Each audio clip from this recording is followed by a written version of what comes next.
Kinagabihan, kumakain ng hapunan si Jericho nang lumapit sa kanya si Javier nang nakangiti. Gusto mo pa ba ng tubig? Tanong ni Javier. Sagot ni Jericho habang kumakain ng chicken leg. Ibinuhos ni Javier ang tubig sa pitsil at mahiwagang ibinagsak ang kutsilyo ni Jericho sa sahig. Nang yumuko si Jericho para kunin ito, mahiwagang hinigop ni Javier ang isang drumstick sa pitsil ng tubig. Nilapag ni Jericho ang kutsilyo sa mesa at napansin niya na nabawasan ng 2 ang pagkain niya. Meron akong 2 turon? Pagtataka ni Jericho. Nagkibit balikat lang si Javier at sumipol. Napatingin dito si Jericho. Hindi, wala akong nakita. Sagot ni Javier. Javier, meron akong 2 turon dito. Giit muli ni Jericho. Baka nahulog sa sahig. Lumuhod si Jericho para tumingin ulit sa ilalim ngunit mahiwagang kinuha muli ni Javier ang mga sausage. Walang nakita si Jericho sa sahig kaya bumalik na lang ito sa pagkain. Pero laking gulat niya nang mabawasan muli ng pagkain ang plato niya. Dito na nag-usok sa inis si Jericho. Mayroon akong mga suriso! Sambit nito. Sigurado ka? Siguradong nahulog na naman yun sa ilalim ng mesa. Lumuhod si Javier. Javier! Naiinis na sabi ni Jericho. Ano? Maaari kong hanapin yun pero hindi ko sila kinuha Sambit ni Javier. Pwes, saan sila nagpunta? Tanong ni Jericho. Nakapagtataka nga. Sagot ng binata. Sobra. Tumingin ito ng matalas kay Javier. Siguradong hindi mo to kinain, ha? Tanong pa ni Javier. Paano ko naman makakain yun lumuhod nga ako sa mesa? Galit na sagot ni Jericho. Nag-shrug lang ang balikat ni Javier. Pagkatapos kumain ni Jericho, nagmamadaling lumabas si Javier. Mabilis siyang naglakad sa ibabang bayan, dala ang pitsil na puno ng karne. Subalit isang malaking lalaki ang biglang humarang sa kanya. Nabundol niya ang lalaki at napatingin si Javier. Tumambad sa kanya si Bakakay. Kinaladkad na mga gwardya si Javier sa isang selda ng piitan. Binaligtad ni Bakakay ang pitsil at nalaglag ang mga karne sa lupa. Mga tira lang ng prinsipe yan, sabi ni Javier. Alam ba niyang ninanakaw mo ang pagkain niya? Tanong ni Bakakay. Hindi eksakto. Tugon ni Javier. Saan mo naman to dadalhin? Kasunod na tanong ni Bakakay. Sa bahay, para sa hapunan ko. Sagot ni Javier. Lumapit ng husto sa kanya si Bakakay. Talaga? Yung babaeng druid na hinahanap ko. Nakita mo ba siya? Seryosong tanong ni Bakakay. Hindi. Maiksing sagot ni Javier. Alam mo ba kung gaano kalaki ang halaga niya sa akin? Umiling-iling si Javier. Higit pa sa buhay mo, kaya tatanungin ulit kita. Nakita mo ba ang babaeng druid? Shinake lang ni Javier ang ulo niya. Hindi. Itinulak siya ni Bakakay sa upuan. Hawakan niyo siya. Nagsisinungaling ka yata sa akin Galit na sabi ni Bakakay.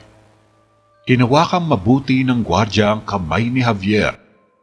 Hindi nga ako nagsisinungaling. Nilabas ni Bakakay ang kadena at tinakot na hahampasin si Javier. Hindi ako naniniwala sa'yo. Pinaswing ni Bakakay ang kamao kay Javier na may nakabalot na kadena nang dumating si Jericho. Lumapit kaagad dito sa kanila. Bakakay, ano sa tingin mong ginagawa mo? Tanong ni Jericho. Nahuli namin itong bata na may kahinahinalang ginagawa, kamahalan. Paliwanag ni Bakakay. Javier? Tumingin si Jericho kay Javier. Maaaring kinikimkim niya ang babae at sasabihin niya sa amin kung nasaan siya. Wika ni Bakakay. Ipinikit ni Javier ang kanyang mga mata. Hinihintay na tamaan siya ng kamao. Hinawakan ni Jericho ang braso ni Bakakay at pinaalis si Javier sa upuan. Pabayaan mo na siya. Si Javier ay aking lingkod. Nasa kanya ang buong tiwala ko. Kung may problema ka sa kanya, lumapit ka sa akin. Naintindihan mo ba? Naka-cross arm na sabi ni Jericho. Napayuko si Bakakay. Masusunod po, kamahalan. Tugon ni Bakakay at dinaan lang si Javier sa pinto. Magandang gabi sa iyo, Javier. Huwag mong kalimutan ang iyong hapunan mamaya. Ani ni Bakakay at umalis na ito kasama ang mga gwardya. Napansin naman ni Jericho ang mga karne sa sahig. Salamat, wika ni Javier kay Jericho. Napansin ni Javier na nakatingin ang prinsipe sa karne sa sahig. Napalunok ng laway si Javier. Sabay napakamot sa pisngi. Mga suriso ko ba yan? Tumango si Javier. Kung ganon, ikaw talaga ang kumuha?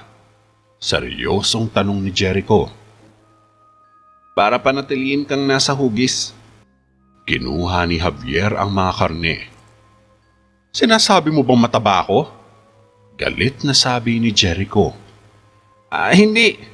Ibig mo sabihin, hindi pa sa ngayon. Nakangiting sagot ni Javier. Hindi ako mataba! Sigaw ni Jericho. Nakita mo na? Ito epektibo talaga. Sabay nagmamadaling lumabas si Javier. Naiwan naman na nakatulala si Jericho habang pinoproseso sa utak ang mga sinabi ni Javier. Pinuntahan ni Javier si Freya sa ilalim ng kastilyo. Naabutan niya itong tahimik na nakaupo sa sulok habang nakahilera na ng maayos sa mga kandila sa gilid ng dingding. Pasensya na, natagalan ako. Sigurado naugutom ka na. Nilapag ni Javier sa tabi ang sulo. Lumuhod siya sa harap ni Freya at inabot ang pagkain na nakabalot sa tela. Anong problema? Pansin ni Javier na parang umiiyak si Freya. Wala. Pinunasan ng dalaga ang mga luha. Pero masama ang loob mo? Tanong ni Javier. Hindi. Matipid na sagot ni Freya at ngumiti. Sa tingin mo, hindi na ako dadating? Pero nangako ako sa'yo na gagawin ko, di ba? Wika ni Javier. Tinatakot ko ang karamihan sa mga tao. Nakangiting sambit ni Freya. Hindi ako karamihan sa mga tao. Sabay ngiti ni Javier. Dinukot niya sa bulsa ang isa pang kandila at nilagay iyon sa taas ng pader. Gaano ka nakatagal sa hawla na iyon? Usisa pa ni Javier. Ilang araw siguro. Sagot ng dalaga. At ang mga ngaso na iyon, kasunod na tanong ni Javier. Si Bakakay. Ani ni Freya. Paano kanya nahanap? Suminghot si Freya. Hindi ka dapat nagtitiwala sa tao. Wika ni Freya. Alam ko. Kaya naman umalis ako ng bahay. Saad ni Javier at umupo ng naka-Indian seat sa harap ni Freya. Saang bahay? Tanong ng dalaga. Sa Eden. Ito ay isang maliit na nayon. Ilang mga patlang lamang, isang pares ng baka. Normal lang, walang espesyal. Lintaya ni Javier. Ang tahanan ko naman ay nasa tabi lang ng isang lawa na napapaligiran ng mga matataas na bundok. Sa taglamig, ang mga bagyo ay humahampas sa tubig sa mga alon at may isip mo na sila ay babagsak at halisin lahat ng mga bahay. Ngunit sa tag-araw, lumilitaw ang ligaw ng mga bulaklak at liwanag. Parang langit. Mahabang salaysay at paglalarawan ni Freya sa kanyang tinitirhan. Tunog perpekto. Komento naman ni Javier. Noon, sabay ngiti ni Freya. Noon? Na-curious bigla si Javier. Namatay ang pamilya ko. Malungkot na sabi ni Freya. Nag-iisa ka na ba mula noon? Wala ka ng kasama bukod ang sarili mo? Ako na magbabantay sa'yo. Mungkahi ni Javier. Naawa siya bigla sa dalaga. Masyadong mapait pala ang sinapit nito sa nakaraang buhay. At ngayon, nag-iisa na siya. Pero hinuli pa siya ng isang mangangaso para pagkakitaan lang. Ipinapangako ko sa iyong aalagaan kita. Seryosong sabi ni Javier. Hindi mo ako kayang bantayan. Walang may kaya. Tanggi ni Freya at nilapag ang pakete ng pagkain sa harap ni Javier. Hindi, sa tingin ko ay hindi mo naiintindihan. Wala pa akong nakilalang katulad mo. Gusto ko sana manatili ka. Hinawakan niya sa kamay si Freya. Seryoso itong tinignan ni Javier pero di kalaunan ay tinanggal niya rin ng kamay niya. Aalis ka na? Tanong ni Freya sabay hinawakan sa kamay si Javier. Kailangan natin mag-ingat. Babalik ako sa umaga. Alam mo namang babalik ako, di ba? Ani ni Javier. Tumango na nakangiti si Freya. Javier, wala pa ako nakikilalang katulad mo. Saad ni Freya. Tumayo si Javier at ngumiti. Pagkagat ng dilim, maririnig ang pagkalembang ng mga kampana. Narinig ito ni Freya at tila nakaramdam ng pagkabahala. Sa may lower town, makikita naman ang dalawang magkasintahan na tahimik na naglalakad sa kalye habang magkahawak kamay. Nakangiti pa sila sa isa't isa nang ihatid ng lalaki ang dalaga sa tinitirhan niya. Subalit pagdating nila sa pinto, isang nilalang ang biglang umatake sa kanila at kinain ng buhay ang magsiirog. Hayok at tila gutom na gutom pa ang di pa matukoy na nilalang. Huling sigaw ng dalaga nang kagatin ito sa leeg ng mabangis na nilalang. Nangisay naman ng binata ng pugutan siya sa ulo gamit ang matatalas na kuko. Bumagsak ang ulo niya at gumulong-gulong ito sa lupa. Kinabukasan, nagimbal ang buong bayan ng matagpuan ang magkasintahan na wala ng buhay mula sa nakakaarim na sitwasyon. Halos hindi na sila makilala matapos silang pagpira-pirasuhin ng nilalang na umatake. Di naman magawang tignan ng mga residente ang sinapit ng dalawa. Masyadong brutal at di makatao. Sa tingin ko ay pinatay sila ng isang uri na mabangis na hayop. Teorya ni Mang Rigor. Nasundan mo ba ang nilalang? Tanong naman ng hari kay Jericho habang sinusuri nila ang crime scene sa lugar. Yan ang kakaiba. Yung lupa ay malambot. Malinaw na kapag isang oso o lobo ang umatake ay mag-iiwan ng ilang marka. Ngunit wala kami nakitang mga bakas. Sagot ng prinsipe at bakas sa mukha ang pagtataka sa nangyari. Wala siyang anumang lead sa makapagtuturo sa kinaroroonan ng umatake. Kung gayon, ano ang mga ito? Tinuro ni Mang Rigor ang ilang bakas sa lupa na tila mga paa. Mga yapak ng tao. Sagot ni Jericho. Ngunit sila ay humahantong palayo sa mga katawan. May nakakita ba sa pag-atake? Tanong pa ni Mang Rigor. Walang lumapit simula pa kanina. Tugon naman ni Jericho. May pananagutan kaya ang taong gumawa nito? Saad ni Haring Argo. Hindi ako naniniwala. Ang mga sugat na ito ay maaaring natamo lamang mula sa halimaw na may malaking sukat. Paliwanag naman ni Mang Rigor. At kung ito ay ginawa ng alinman sa isang tao o hayop, mayroon lamang isa pang paliwanag. Ito'y maaaring kagagawa ng isang mahiwagan nilalang. Turan ni Haring Argo. Nagkatinginan sina Mang Rigor at Jericho at parehong nabahala. Pagka-uwi sa bahay, kinuha agad ni Mang Rigor ang isang libro na naghahayag ng mga nilalang na di mga pangkaraniwan. Umupo siya sa desk niya at binuklat ang libro. Nahanap niya kaagad ang pangalan ng nilalang at ang imahe nito makalipas lamang ang ilang mga pagbuklat. Mahahalin tulad ito sa isang tigre o jaguar, ngunit may mahaba at malalapad itong pakpak sa likod na maihahambing pa sa paniki. Samantala, maaga naman nagpunta si Javier sa ilalim ng kastilyo upang hatiran ng almusal si Freya. Naabutan niya itong gising habang nakaupo sa may dingding at nakayakap sa sarili na parang nanginginig sa lamig ng klima. Alam ko, huli na naman ako. Paumanhin. Ngunit, ito ang magiging pinakamagandang tinapay na matitikman mo. Alin ang gusto mo dito? Halika na. Maaari ka magkaroon ng kahit anong karne. Keso? Tanong ni Javier at hinarap kay Freya ang malaking tinapay. Strawberries. Mahinang wika ni Freya. Strawberries? Sige. Nilinis ni Javier ang kanyang lalamunan at pinagsalikop ang mga kamay. Umusal siya ng spell at dahan-dahang binuksan ang kanyang mga kamay para ipakita ang isang pulang rosas. Napangiti ang dalaga.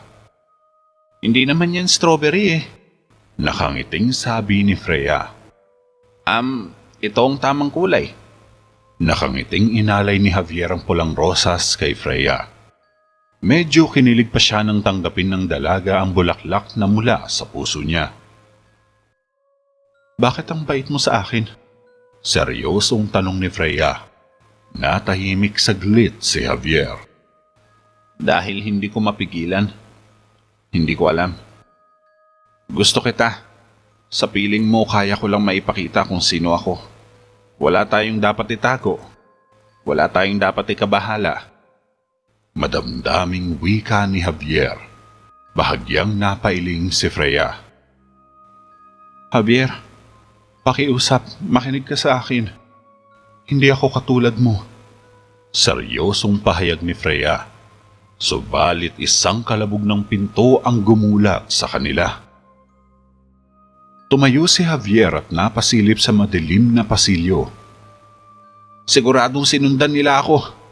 Sambit ni Javier at kumilos ang dalawa para magtago. Mula naman sa pinto ay makikita si Bakakay na bumababa sa masikip na lagusan kasama ang ilang gwardya. May mga dala silang sulo at espada at mukhang patungo sila ngayon sa abandonadong kwadra. Tinahak nila ng dahan-dahan ng mahabang pasilyo at ilang minuto nakalipas ay narating din nila ang lumang kwadra. Nilibot nila ang 4 na sulok ng kwarto ngunit wala silang nadat ng tao. Napailing na lang na lumabas si Bakakay at sinundan siya ng mga gwardya. Sinindihan naman kaagad ni Javier ang hawak niyang kandila nang makaalis na sina Bakakay. Hahanapin nila ako. Hindi na ako babalik sa hawla na iyon. Hindi ko na kaya. Natatakot na sabi ni Freya habang nagtatago sila sa kabilang bahagi ng kwadra. Shh! Hindi ko hahayaang mangyari yun. Nangako ako sa iyo na aalagaan kita at gagawin ko. Kahit ano pa ang mangyari. Hindi mo talaga alam kung gaano ka ka-espesyal, di ba? Wika naman ni Javier at pinakalma niya ang dalaga. Hindi ka ba natatakot sa akin? Tanong ni Freya habang nakatitig lang siya sa mga mata ni Javier. Hinawakan niya ang pisngi ni Freya. Walang dapat ikatakot ang pagiging kakaiba. Tugon ni Javier at dahan-dahan niyang siniil ang maninipis na labi ni Freya. Ilang minuto silang naghalikan bago bumitaw sa isa't isa. Napangiti si Javier kay Freya. Ito ang unang beses na makahalik siya ng babae. Maliban kay Michelle na isang kaibigan lang naman ang turing sa kanya. Subalit kakaibang dalang init ang halik ni Freya. Parang gusto niya na itong pakasalan. Yumuko si Freya habang nakatitig si Javier. Tila nahihiya pa ang dalaga. Kaya naman, nagpasya si Javier na ibalik muli si Freya sa kwadra upang makapagpahinga ito.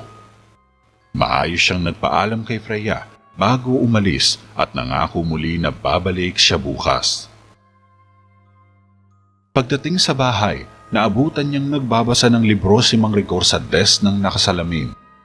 Kasywal niyang isinara ang pinto, kinuha sa mesa ang mangkok na sopas at kinain habang naghahaming na lumapit sa tiyuhin.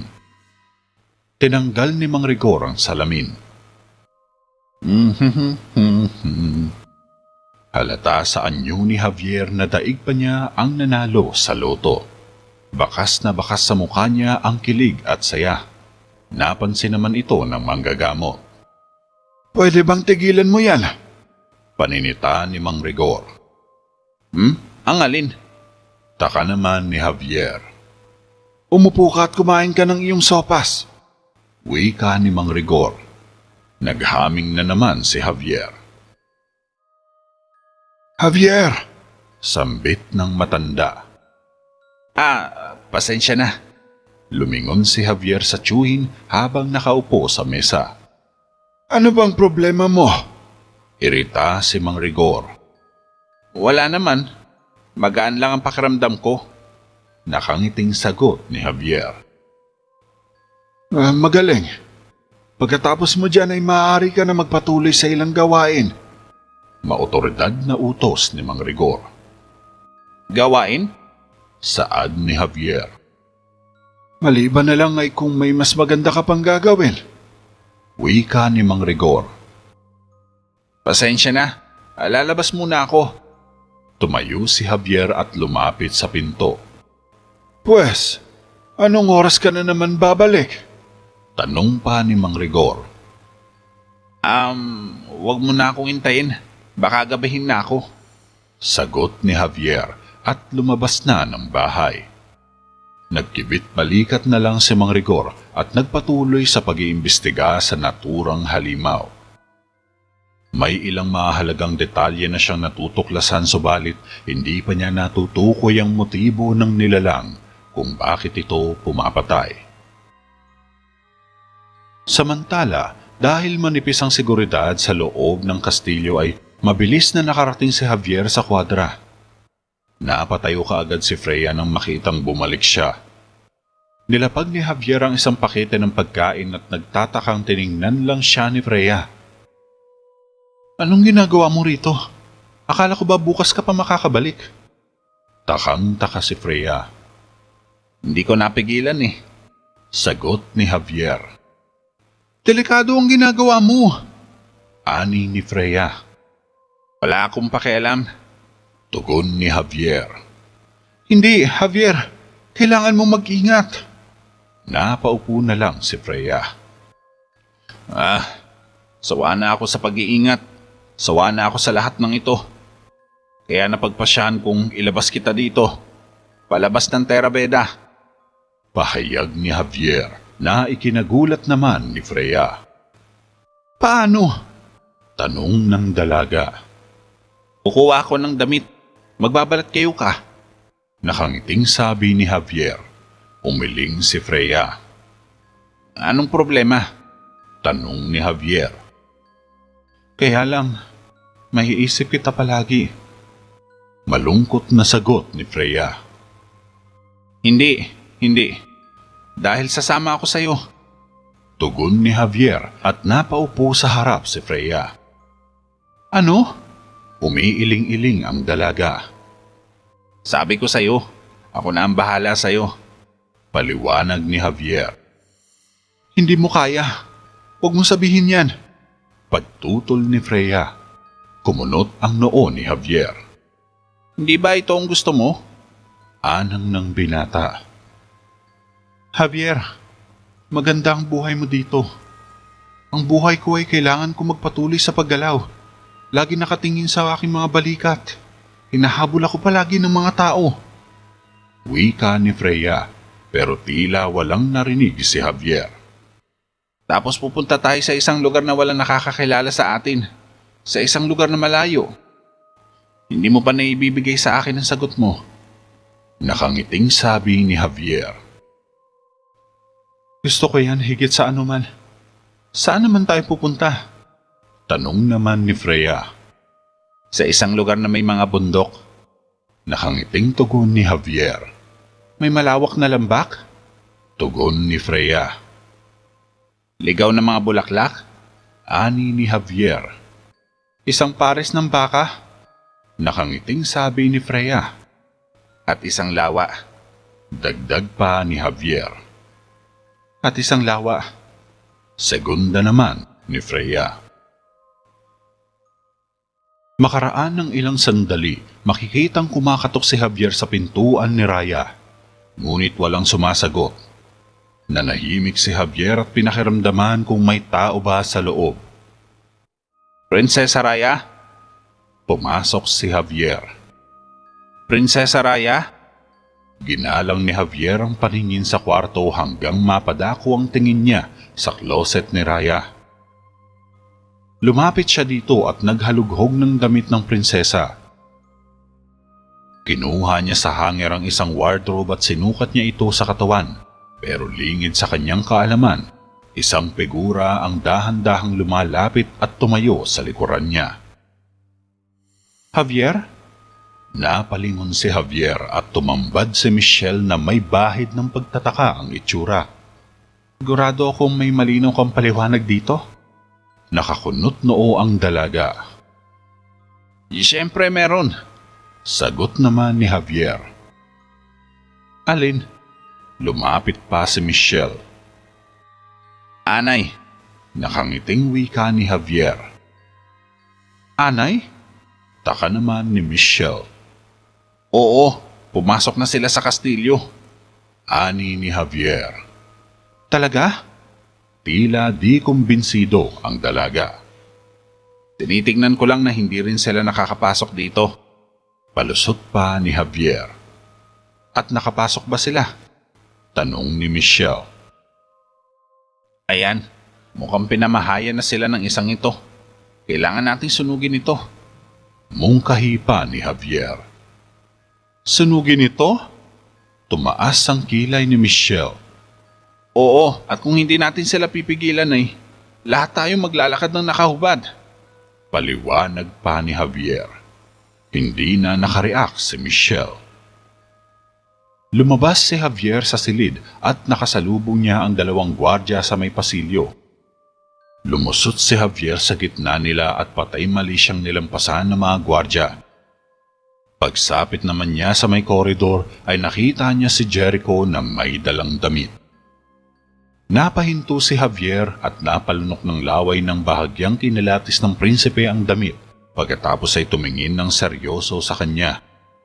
Anong ginagawa mo? Tanong ni Jericho. Magbibigay ng isang regalo para kay Tio. Sagot ni Javier. Para kay Mang Rigor? Taka ni Jericho. Oo. Maiksing sagot ni Javier. Kakaiba. Sambit ni Jericho. Nako, parang hindi nga bagay sa kanya eh. Nakangiting wika ni Javier. Hanggat gumagawa ka ng isang disenteng gawain sa araw ng trabaho, Javier, yun lang ang mahalaga sa akin. Lumakad na si Jericho. Hindi, nagkakamali ka. Hindi ito para sa akin. Tanggi ni Javier. Kung ano ang ginagawa ng isang tao sa kanyang libreng oras ay ganap na nasa kanya na. Turan pa ni Jericho. Hindi nga, nagkakamali ka. Pagdidiin ni Javier. Nababagay sa iyo ang kulay, Javier. Sabay mapang-akit na kumindat si Jericho sa kanya. Samantala, dalawang gwardya naman ang nagkakatuwaan habang nagpapatrolya sa may lower town. Tumahik sila nang mapadaan sa palengke. Kaswal lang silang naglakad habang hindi handa sa nagmamasid na halimaw sa paligid. Nakasilip ito mula sa isang pader ng bahay. Lumapag ito sa lupa at maingat na sinundan ang dalawang gwardya. Palipat-lipat ito ng pwesto. Puminto ang mga gwardya sa isang forge at nagpainit muna ng katawan mula sa apoy na nakasindi sa loob ng drum.